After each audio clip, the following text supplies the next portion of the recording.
to Tome of Uselessness. I'm Devon. I'm Dan. And today we're doing a quick little fast thing. Sorry. We're doing a shorter episode that is reviewing the Chilling Adventures of Sabrina, because part 4 just came out and Netflix has announced that there will not be a part 5. Never mind, because I think spoilers then, because I think I know why there's not a part 5. I just finished watching part 4, and I thought I would take you through part 1, 2, 3, 4, and explain to you kind of what happens in the show and what I liked about it, what I didn't like about it. Mm-hmm. And spoilers, I am going to talk about the end. Yeah. And also, I haven't seen any of this show. So You've seen none of it. Yeah. Part 1 came out in October 2018. And it stars Kieran something as Sabrina. We're off to a great start. Yeah. Sherpley, something like that. She was in that movie you really liked, right? The Blackcoat's Daughter. Oh yeah, right. Yeah. Yeah. It's also starring Miranda Otto, who played Éowyn in Lord of the Rings. Yeah. And Lucy Davis, who played I can't remember the character's name, but the girlfriend's friend in Shaun of the Dead. Right. Yeah, so it's got an interesting cast. Also, I can't remember. Michelle Gomez plays Lilith or Madame Satan, and she was Missy in Doctor Who, which is a reincarnation of the Master. Anyway, so it's got a pretty good cast. Cool. And how many episodes per part is there? That would have been a good thing to have. Oh, okay. No, I was like, is it 8? Is it 10? I feel like it's like 12. Okay. Yeah. Except for part 4 is only 8. Okay. And that seems pretty like quick of a turnaround if it came out in 2018 and it just finished in 2021, I guess. Yeah, so like part 1 came out October 2018. Part 2 came out April 2019. Part 3 was January 2020, and then part 4 was December 2020. December 31st, 2020. Okay. So almost a year-ish. Yeah. I feel like COVID really shot this one in the foot. Because I think that they had planned on releasing part 4 in more of like October 2020. Right. But because they couldn't film for 3 months, it got pushed back. And I think there, was probably supposed to be 12 episodes, but they pulled it back to 8. Right, yeah. I talked to somebody who was crew on that show, and they were saying that like in a post-COVID world, it was like all of the cast gets tested weekly. Yeah. And like everybody has to wear a mask all day, and they had to be 20 feet apart, or 6 feet apart. Where did 20 come from? 6 feet apart. They had to be 20 feet apart. It made for a lot of forced perspective shots. Yeah, it was crazy. But yeah, there's a lot of things that made it harder and longer to shoot, basically. Yeah.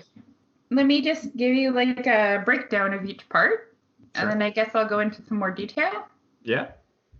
So part 1 starts with Sabrina turning 16. She's an orphan. Both of her parents are dead. They died when she was a baby. She lives with her 2 aunts. And on her 16th birthday, she's supposed to become a witch and have her dark baptism and go to the School of Night, which is like a school for witches. Mm-hmm. And in season 1 and 2, they worship Satan, and they get their powers from Satan. Wow, just straight right out there, eh?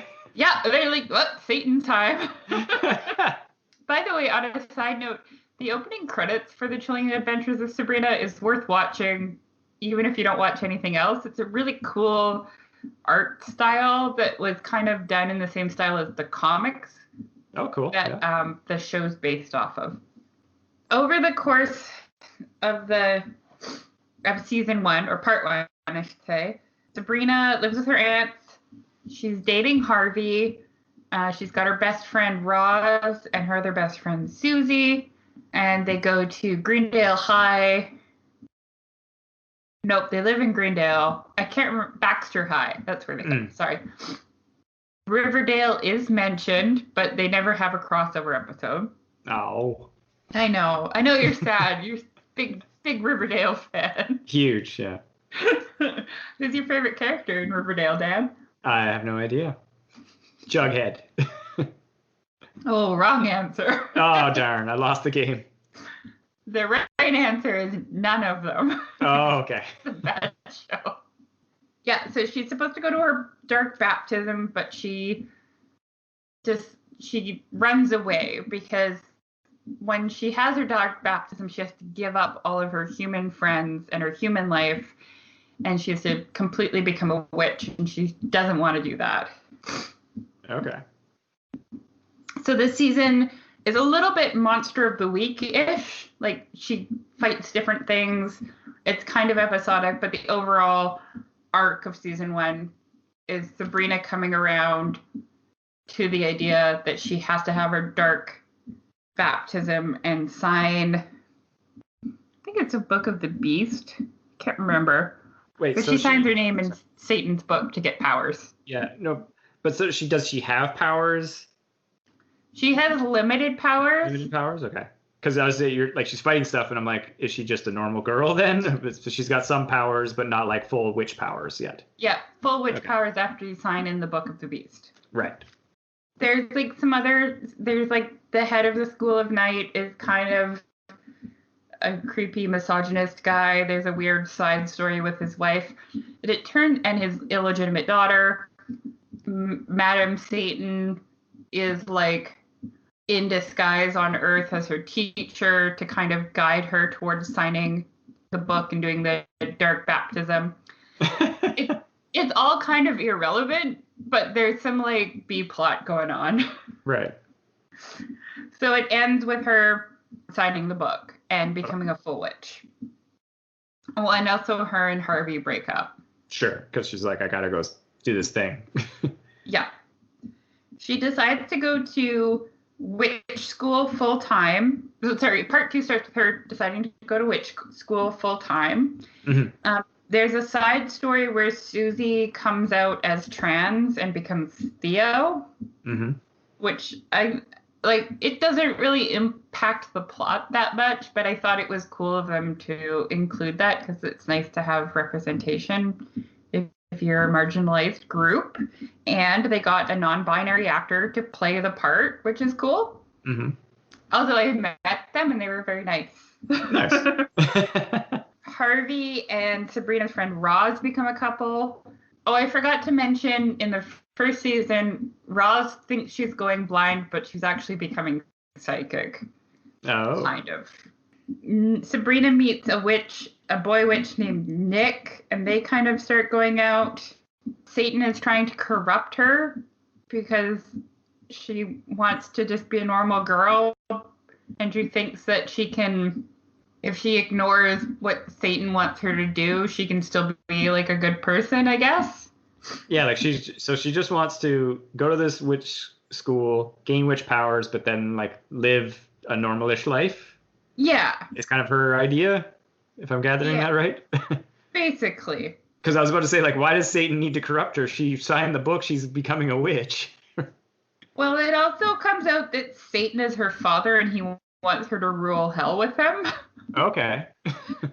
Because she had a mortal mother and a witch father, and they couldn't get pregnant, so the mom, I guess, asked Satan for a baby. I'm kind of fuzzy on the details. Okay, fair enough. So he wants her to rule hell with him, and Madam Satan, Lilith, is trying to get in the way because she wants that position to be the herald of hell. Anyways, they figure out a big convoluted plan to trick Satan. They throw an inauguration ball basically to crown her as the queen of hell, and they're gonna trap Satan in like a box. Mhm. But it goes wrong, so they end up trapping Satan in Sabrina's boyfriend Nick, Oh. and then Lady Satan Lilith brings Nick back to hell to keep him like contained, basically. Right. To keep Satan contained in Nick, who is contained in hell. So okay, sorry, so the witch school is like on Earth. Yeah. Oh, okay. Yeah. Also, So- I feel like in season 2, the leader of the witch school, the creepy dude guy, they kick him out, and they destroy the Baphomet statue in the school because in real life, the Church of Satan sued Sabrina for using that because it's a copyright image. Hilarious. Yep. So then, part 3. So that's how part 2 ends. Part 3 starts with Sabrina going to hell to save Nick, and she also agrees to take responsibility as queen because Prince Caliban is trying to get her position as the next hell guy. But I thought Lilith was the person in charge. No, something happened. I can't remember. Okay. Or maybe Lilith is in charge, but Caliban is challenging her for the position because he's got some sort of hellish birthright to it. Right. And then Sabrina's like, no, I'll just become the queen of hell. But then there's these 3 demon kings who want Caliban to be in charge of hell. And so they agree to do like a fucked up scavenger hunt. Trials, I guess, to see who should rule hell. Okay. So that's kind of what Sabrina is doing that whole season, is doing the different like steps. As this is happening, pagan witches show up and they attack the School of Night, who aren't getting their powers from Satan anymore, so they're weaker. Mm-hmm. And the pagans want to resurrect the Green Man, which would be very bad and end everything. Sabrina has to do a weird convoluted thing that involves making 2 Sabrinas through time travel, kind of, and one of them gets trapped and the other one's not trapped. Trapped where? Sorry. What? Where is one being trapped? Or In just a hell dimension? In a wall. Yeah. Anyways, the witches discover that they can turn to Hecate to get their powers instead. So they start worshiping the goddess Hecate. They get their magic back. It's long and dry. It's a really good episode, but it's convoluted and I don't remember what happens. But they win against the pagans.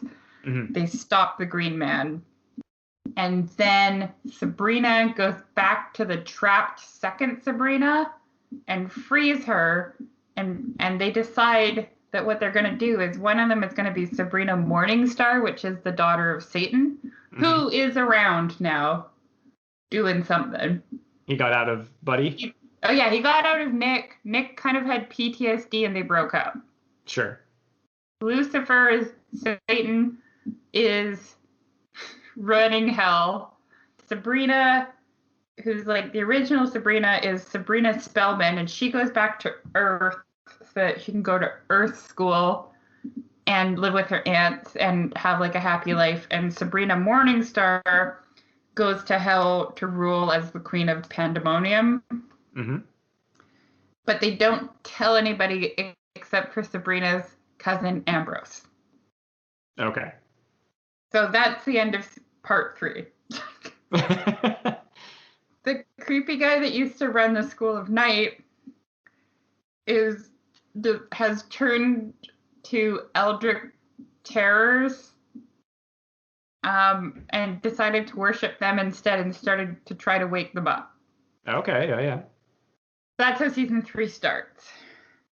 To recap, there are 2 Sabrinas. Yeah. And nobody knows except Ambrose. And one of them's ruling over hell, and one of them is ruling it, or is living a teenage life in Earth. Lilith is in hell. Oh, sorry, what? I would say, Spellman, is she going to go to like normal high school or the witch high school? Normal high school. Oh, okay. And the witch high school. No, normal high school. She's mostly just going to normal high school. Okay. And then Lilith, sorry. What? Lilith is what?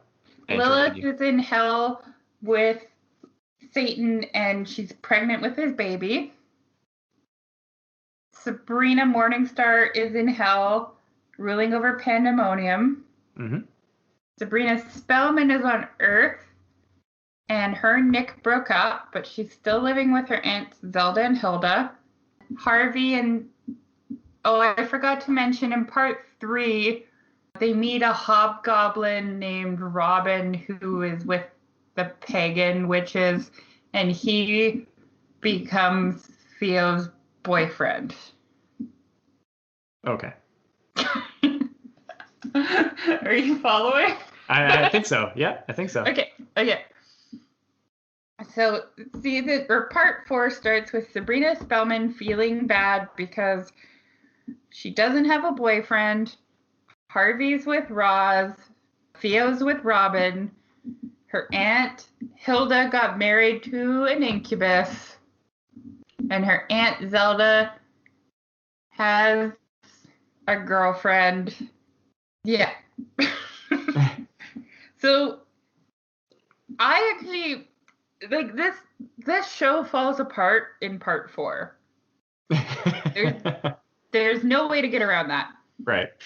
However, I really like the concept of it because there's only 8 episodes and they get visited by 8 of the Eldritch Terrors. Okay, yeah. So it's kind of Monster of the Week-ish, and they have to defeat them. Mm-hmm. So the first one is The Dark, and that one was kind of like an uninteresting episode. The second one I found really interesting because it was like the uninvited. So if you don't invite him into your house, like he shows up as a beggar at your door, and if you don't invite him in, then he'll eat your heart because you're heartless. Right. The way that they defeat him is that Sabrina tricks him into marrying her because she feels alone too. And they trap him in a like weird undimension that exists in her dollhouse. Nice. Yeah, it was like kind of cool. Also, like, she's really lonely, and she kind of becomes her own best friend because Spellman and Morningstar are best friends. Oh, so they can communicate to each other. Yeah, they like aren't really supposed to be around each other because obviously that can like ruin everything. Yeah. But they're kind of sweet and best friends and like helping each other out. It's kind of cute, and you can tell them apart because one wears a red headband and one wears a black headband. Right. And then there's the weird stuff happens. Blah blah blah. Anyways, all these different Eldritch Terrors. One of the best episodes was the Endless. Mm-hmm. Because basically everyone finds out that there's 2 Sabrinas because an angel is sent from heaven, and they're like, you have made an alternate universe because everything's out of line with there being 2 of you. Mm. And this alternate universe is going to collide with our own unless you get rid of one of the Sabrinas. Right. So they send Sabrina Morningstar to the alternate universe. And when she gets there, it was so great. I was so happy. Her aunts come in the room, but it's the aunts from Sabrina the Teenage Witch, like those actresses. Oh, really? Yeah. That's hilarious. And basically, this alternate universe is a TV show of Sabrina. And there's like all this like if you don't learn your lines right away, or if you screw up more than 3 times, you go to the green room, and in the green room you're made into cat food because the weird puppet cat Salem from Sabrina the Teenage Witch is the Endless. Right. Which, I don't know. As a person who loved Sabrina the Teenage Witch, I got a really big kick out of it. No, it sounds like a fun kind of thing. Yeah, it was interesting, but it ends with the Void is the last terror, because when the Void comes, then there's nothing left. Sure. And the Void had sent avatars to the Endless, and the ants were the avatars of the Void. Oh. So she manages to get back to Sabrina Spellman's reality or universe, but she dies in the process. Sorry, Morningstar gets back? Yeah, Morningstar dies. Okay. And then Sabrina Spellman decides that the only way to fight the Void is somebody gives her Pandora's box. And so she figures out that if she goes into the Void and opens the box, the Void will be sucked into the box. Okay. But she will die in the process. Ah, no. So she does it, but her family figure out what's going on, and they can't physically pull her out of the Void, but they pull her spirit or soul out of her body and put it into Sabrina Morningstar's body. Okay. So she's not able to finish sucking the Void into Pandora's box. But in that process, she becomes the avatar for the Void. And so sometimes when she like touches things, they just disappear because now she's the Void. Okay, yeah. So in order to save her family, she yeets it out of there to somewhere. To like the wilderness, where she meets the creepy old leader of the School of Night, and he's like, I'm the high priestess of the Eldritch Terrors. I'll teach you how to control the Void. But it's actually a trick because he wants to sacrifice her on a certain day so that the Void will go into him and then he can become the Void. But she figures it out, and then her family tries to save her, and she's like, okay, here's what we're gonna do. You guys have to like sacrifice me on this day because then it can open up the Void so that you can go save the people that I sucked into the Void by accident. Mm-hmm. And then if that all goes well, then I'll survive and everybody else will live and it'll be happily ever after. But no, she dies and then the show's over. That's it. The last scene is her in like a big white empty like art gallery on a bench, and then Nick from season like from before shows up and he's like, I always knew we were meant to be together. I killed myself to be with you. Here I am. That's it. Wait, and then credits roll. So they do the sacrifice and it goes like wrong, or well, she didn't work like everybody. she thought. Okay, so they do save everybody. She saves everybody. The Void is contained, but also she dies, and then Nick kills himself, and he dies, and they're together in heaven or an art gallery. Some sort of void. It's some sort of art gallery void. Yeah. Yeah, it was a very, like, to me, it just felt super rushed. Like, yeah, and it seems odd to end the show. I know they weren't renewed for like a 5th season, but like, and I guess the director went on record as saying, don't worry, there's going to be more comics. But it felt like there should have been an episode in between each episode where they deal with an Eldritch terror. Yeah, because it's like otherwise it's just too much like going on in a sense. Yeah, and it doesn't really give you that tension that it should, because it does feel just like, oh, we're Scooby-Dooing along, right? Like, Yeah. but if they had like built it up a bit more, it would have been better. It was very weirdly paced, and it felt like episodes were missing. Mm-hmm. Maybe they had an episode written about like pestilence or something, but they removed it because of COVID. Oh, possible, yeah. But yeah, it felt like really, really weirdly paced. The last episode just like it comes out of left field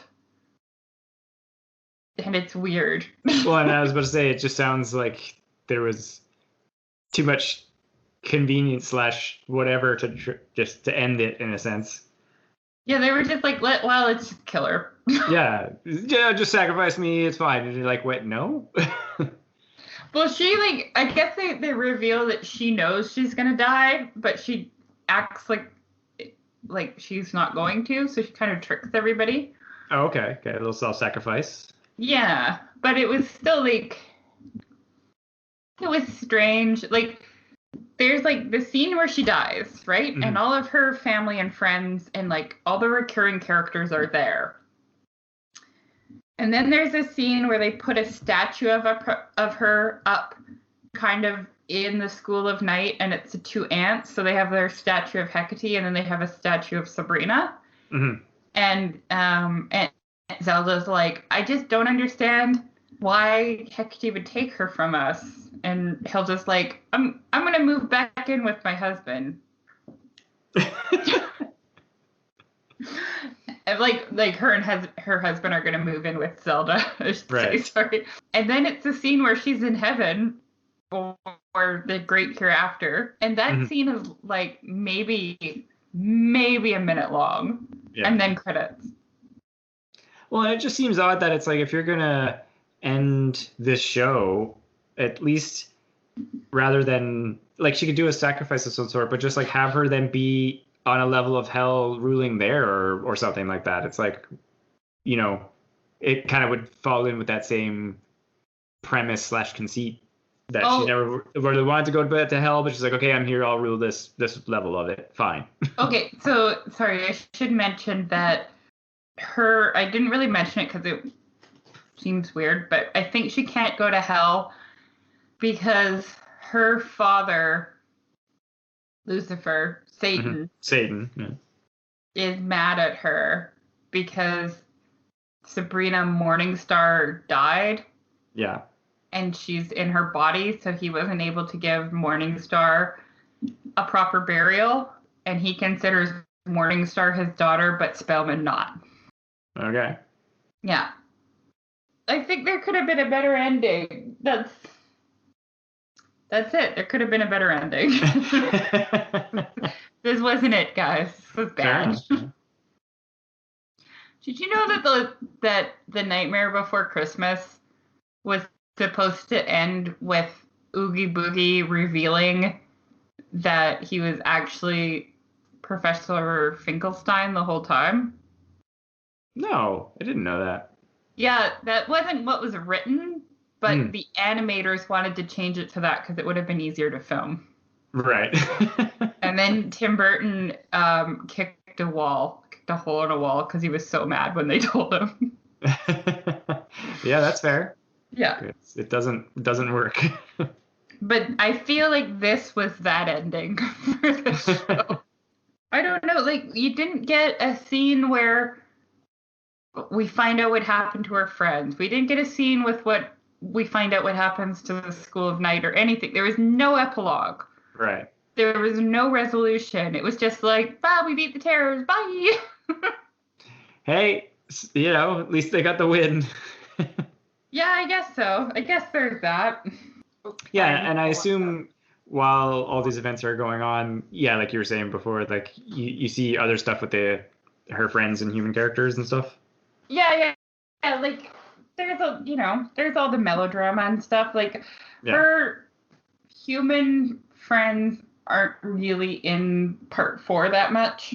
Mm, Although they do have a battle of the bands nice. where Harvey's band, the Fright Club, which is Harvey, Roz, Theo, and Robin, have to face off against Satanic Panic, which Nice. is a group from like a rock. Well, they say they're metal, but then they play like pop punk. So they have to face off against Satanic Panic, who were in hell because they killed a girl. Fair. And then in like a surprise twist, Sabrina put the band together as well. Oh. They have a battle of the bands. Sabrina wins. I don't know. Man, it's okay, but it's not great. The aesthetics of the show is great. Like whoever does the set design does a really good job. Yeah, and I'm curious because like, what's the tone of the show then? Is it trying to be like it's a horror show, or it's more of a comedy show, or a family show, or like what is this show? It's not a comedy. It's not. I wouldn't call it a horror, but I would say it's dark. Right. Yeah, because Like, of course, or like darker than Buffy. Okay. Okay. For reference. Yeah. Yeah. Yeah, because I was gonna say it's like obviously the Sabrina with Joan Hart, that was a comedy, right? Yeah, that was great. We need more of that. I was really hoping that Melissa Joan Hart was going to make an appearance, but she didn't. Yeah, no, I'm surprised that maybe they approached her and she said no or something. I don't know. But She's too busy making Hallmark movies now. Oh, yeah, okay, fair enough. Yeah, because that's what I was like, yeah, so you're saying darker than Buffy. Got it. Darker than Buffy, but more melodramatic than like X-Files. Right. Yeah, it gets really soap opera-y, but it has cool satanic stuff in it. Yeah. Yeah. That's fair.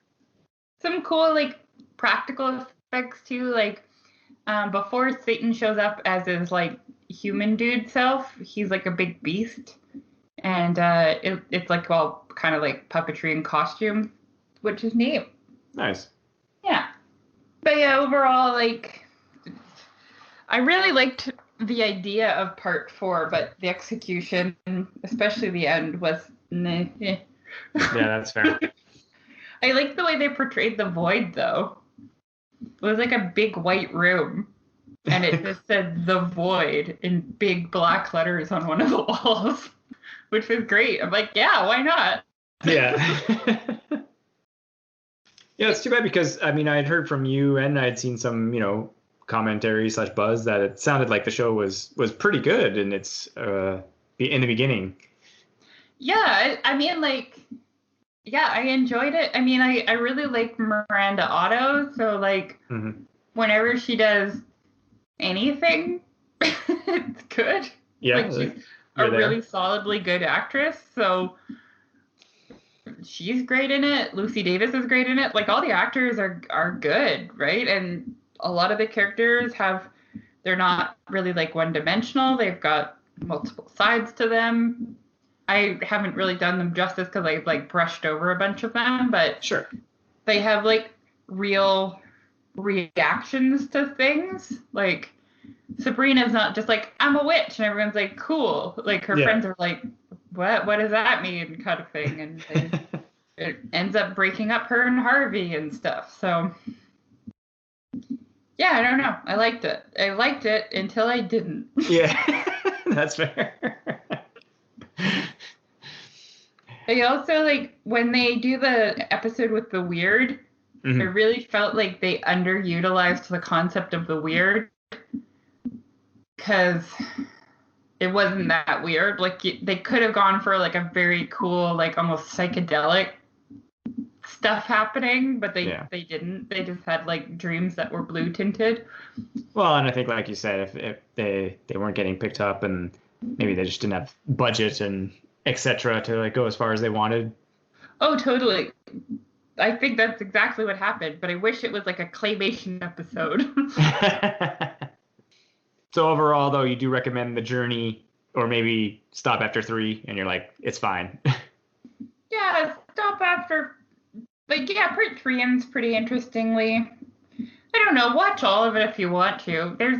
There's moments that are good in part 4, but just be braced for an unsatisfying resolution. That's fair. Yeah. Are you gonna go off and watch it now, Dan? Not right away. Maybe I'll add it to the list. Just keeps getting like pushed to the bottom of the list. Basically. Yeah. I don't know. I mean, like it doesn't sound like it's really for me. Like I was never really a big fan of Buffy and stuff like that anyway, right? So you don't like Satanism as much as I do. Yeah. No, but I was very surprised that they did a Sabrina show again, because of course they did the one with Melissa Joan Hart, and you know, with Archie being popular-ish, that I was like, oh, that's kind of an interesting idea to bring Sabrina back. But I think, like I spoke with you a long time ago about it, that it was a darker tone, and I was like, oh, that's kind of a neat idea and take. It's just unfortunate that they didn't continue. I'm really surprised why it wouldn't continue. Yeah, me too, because I feel like if they're going to keep making Riverdale episodes, yeah, like having watched season 1 of Riverdale, I feel like Sabrina is the stronger of the two shows. The only thing I could think of really would be potentially budget, because of the fact that you need, like you said, puppetry, CG, monsters, creatures, instead of just like people in a high school. Yeah. Plus, I think that Riverdale is more widely accepted or approachable. Sure. To like a wider audience, I guess, than Sabrina is. Yeah, I don't know. I still think it's a good show. I think it has good moments. I think some people might like it. It's a little dark. It's a little adult, but it has a disappointing ending. Yep. The greatest lesson of all, the disappointing ending. Yeah, things never end well. That's the lesson. Yeah. Cool. Yeah, it was all right. I guess I'll wrap up unless you have any questions. No, I think I asked many as we went, and no, like I said, it's too bad, but it also sounds like it's worth the watch for sure. Yeah, you can check us out at our website, Tome of Uselessness, where we have all our episodes, as well as iTunes, Spotify, other podcast services, where you can find more episodes and our reviews and stuff like that. Our social media, of course, Tome of Uselessness, and our email, tomeofuselessness@gmail.com, with questions, comments, topic ideas. Send us some ideas. And that's about it. Stay safe. Thanks for listening.